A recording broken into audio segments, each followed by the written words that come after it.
जय हिंद दोस्तों। आज हम आपको क्लास 10th का जो हमारा क्वेश्चन चल रहा है, क्वेश्चन नंबर हमारा 11 है, एक्सरसाइज हमारे 10.2 का। तो कैसे करते हैं देखिएगा जरा।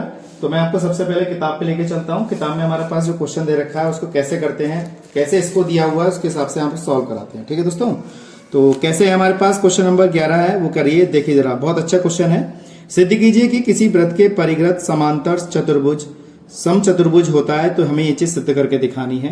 सिद्ध कीजिए कि किसी वृत्त के परिगत समांतर चतुर्भुज समचतुर्भुज होता है। तो ये चीज हमें क्या करना है, सिद्ध करके दिखाना है। तो कैसे करते हैं, वीडियो पहली बार आए वीडियो को सब्सक्राइब कीजिएगा, ज्यादा शेयर कीजिएगा और कमेंट जरूर करिएगा, जिससे कि हमें पता चले कि आपने हमारी वीडियो देखी है। ठीक है दोस्तों। तो देरी न करते हुए स्टार्ट करते हैं।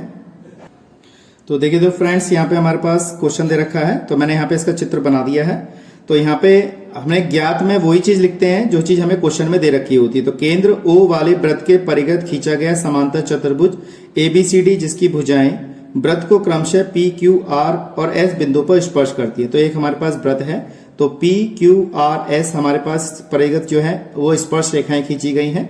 और जो हमें एक क्या कहते हैं समांतर चतुर्भुज दे रखा है। समांतर चतुर्भुज कौन सा है, ABCD। तो वो सिद्ध करा रहा है कि ये जो समांतर चतुर्भुज है वो हमारे पास क्या है, एक समचतुर्भुज है, सिद्ध करना है। तो मैंने क्या किया, रचना में AC में, यानी कि इस वाले विकर्ण को मैंने मिला दिया, इस वाले विकर्ण को मिला दिया AC को। तो OP ये हमारे पास क्या है, ये वाला जो बिंदु है O है, और ये क्या है P, और OQ को मिलाया, इसको भी मिलाया, इसको भी मिलाया।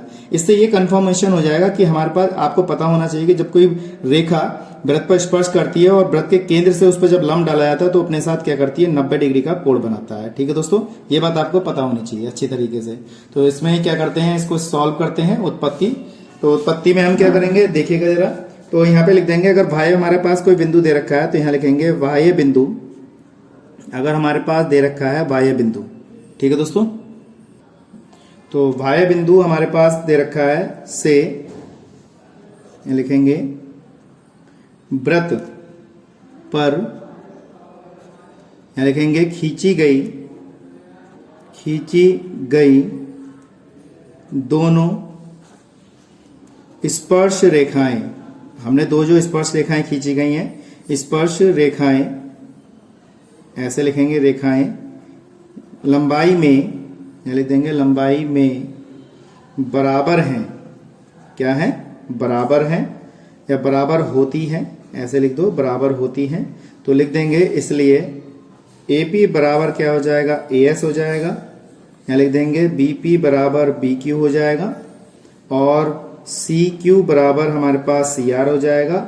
और वैसे ही हमारे पास जैसे BP है, तो मैं आपको यहाँ पे दिखा देता हूं। जैसे AP बराबर AS मैंने यहाँ पे लिखा है, तो AP हमारे पास ये है, AP बराबर किसके है, AS के। यानी कि अगर देखें तो ये भुजा इसके बराबर आएगी। ठीक है। BP जो है, ये वाली भुजा जो है BQ के बराबर आएगी। इसके बाद हमारे पास ये वाली जो भुजा है CQ, वो है CR के बराबर आएगी। इसी प्रकार से अगर हम देखें तो DR जो है वो DS के बराबर आएगी। तो वो चीज हमने यहाँ पे लिखी है। अच्छा, एक भुजा रह गई यहाँ पे लिखने के लिए, तो लिख देंगे DR बराबर किसके हो गए, DS के। तो ये सब भुजा हमारे पास दे रखी है, बराबर है। तो इसको हमने क्या करना है, सब लिख दिया मैंने। जो जो इंपोर्टेंट चीज थी वो मैंने यहाँ पे लिख दी है अच्छी तरीके से। मैं समझता हूँ यहाँ तक आपको अच्छी तरह समझ में आ गएगा। अब हमें सर्वांशम करके दिखाना है। तो दो त्रिभुज हमारे पास बने हुए हैं। आप चाहें तो नीचे इधर बना लो, मैंने यहाँ पे बना लिया है। तो हमारे पास एक ये वाला ट्रायंगल है और एक ये वाला ट्रायंगल है। तो इसको सर्वांशम करके दिखा देते हैं। तो यहाँ पे लिख देंगे हम त्रिभुज OAP, और त्रिभुज हमारे पास हो जाएगा OCQ में। मैं आपको दिखा देता हूं, मैंने जो लाइन लिखी है OAP, यानी कि O, A और P, और हो जाएगा OC और Q। ये दोनों ट्रायंगल दिखा देते हैं यहाँ पर सर्वांशम करके। तो मैंने यहाँ पे लिखा, तो यहाँ लिख देंगे OP बराबर किसके है, OQ के। तो देखिए यहाँ पे OP बराबर है OQ। ये क्या है, हमारे पास वृत्त की त्रिज्या है। आप लिखना चाहें तो लिख सकते हैं, यहाँ पे त्रिज्याएं हैं। क्या है हमारे पास, ये त्रिज्याएं हैं। ये वाली लिख दी हमने। इसके बाद कोण बराबर लिख दो। तो एंगल हमारे पास OAP बराबर कोण हो जाएगा OCQ के। अब लिखना चाहें तो सम्मुख कोणों के अर्धक हैं। यहाँ लिख देंगे हम सम्मुख कोणों के अर्धक, सम्मुख कोणों के अर्धक लिख देंगे, यहाँ पे अर्धक हैं। ठीक है दोस्तों। अर्धक कौन कौन से हैं, देखिए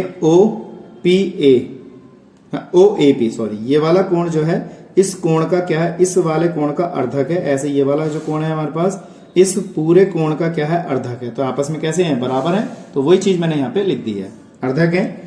उसके बाद आप लिखना चाहें तो एक कोण और लिख सकते हैं, OPA बराबर कोण हो जाएगा OQC, ठीक है। अब लिखना चाहें तो लिख सकते हैं 90 डिग्री का है OPA। तो जैसे ये समकोण है तो ये भी तो समकोण होगा, और जैसे ये समकोण है तो ऐसे ये भी समकोण होगा, इधर का भी समकोण होगा, ठीक है दोस्तों। तो ये हमने समकोण यहाँ पे लिख दिए दोनों। तो ये चीज आपको अच्छी तरह समझ में आनी चाहिए, समकोण है इसलिए त्रिभुज कैसे हो गए हमारे, सर्वांग सम। तो OAP त्रिभुज हमारे पास हो जाएगा, सर्वांग सम त्रिभुज हो जाएगा हमारे पास OCQ। तो ये चीज लिखा, इसलिए हम कह सकते हैं AP बराबर किसके है, CQ के। तो ये चीज बराबर आई सर्वांग सम करने पर हमारे पास, ठीक है। अगर हम इस नियम की बात करें तो ये वाला हम अगर देखें, जैसे हमने ये सम ये किया है, वेरीफाई किया है, तो ये जो चीज है हमारे पास ASA एंगल से प्रूफ हुआ है। हमने एक भुजा और दो कोण, एंगल साइड एंगल, ठीक है दोस्तों, एंगल साइड एंगल से इस नियम को हमने वेरीफाई किया है। ये चीज आपको ध्यान में रखनी चाहिए। अगर बात करें दो भुजा का योग यहाँ पे आएगा तो AP प्लस का BP, मैं लिख के दिखाता हूं, देखो AP प्लस का BP। तो AP हमारे पास देखें तो AP आ गई, प्लस का BP आ गया। तो यानी कि इस भुजा को दो भागों में तोड़ दिया मैंने। ऐसे ही आमने सामने की भुजा और हो जाएगी, तो यहाँ पे लिख देंगे हम CQ प्लस का BP बराबर लिख देंगे CQ प्लस का BQ। ऐसे लिख दिया मैंने बराबर करके। इसके कारण क्या हो जाएगा हमारे पास, AB बराबर क्या आ जाएगा, BC आ जाएगा। तो देखिए ये भी आया, AB बराबर क्या हो गया हमारे पास, BC आ गया इसके आधार। जैसे ये बराबर है बिल्कुल सेम, वैसे ये भी आधार बराबर है। तो हमने यहाँ पे लिख दिया। अब जब ये चीज बराबर आ गई तो लिख देंगे, अतः यहाँ पे लिख देंगे, इसलिए समांतर चतुर्भुज, समांतर चतुर्भुज ABCD में क्या है, AB बराबर किसके है, CD के है, बराबर BC बराबर किसके है, AD के है। तो ये लिख दिया मैंने, इसलिए कह सकते हैं अतः ABCD एक सम चतुर्भुज है, सम चतुर्भुज है। तो यहाँ पे हमने लिख दिया सम चतुर्भुज है। तो मैं सोचता हूँ दोस्तों आपको ये चीज अच्छी तरह समझ में आ गई होगी, हैंस प्रूफ कर दिया हमने, तो आपको अच्छी तरह समझ में आ गया होगा। अगर चैनल पहली बार आए, चैनल को फॉलो जरूर करें, वीडियो को शेयर कीजिएगा दोस्तों, क्योंकि ऐसे इंटरेस्टिंग क्वेश्चन मैं लेके आता रहूंगा। इसका अगला जो क्वेश्चन है बहुत ही इंपॉर्टेंट है, क्वेश्चन नंबर 12, पेपर में कई बार पूछा गया, इसको केयरफुली करिएगा, ठीक है दोस्तों। तो आज के लिए इतना ही, नेक्स्ट वीडियो मिलते हैं ऐसे इंटरेस्टिंग क्वेश्चनों के साथ। जय हिंद, जय भारत।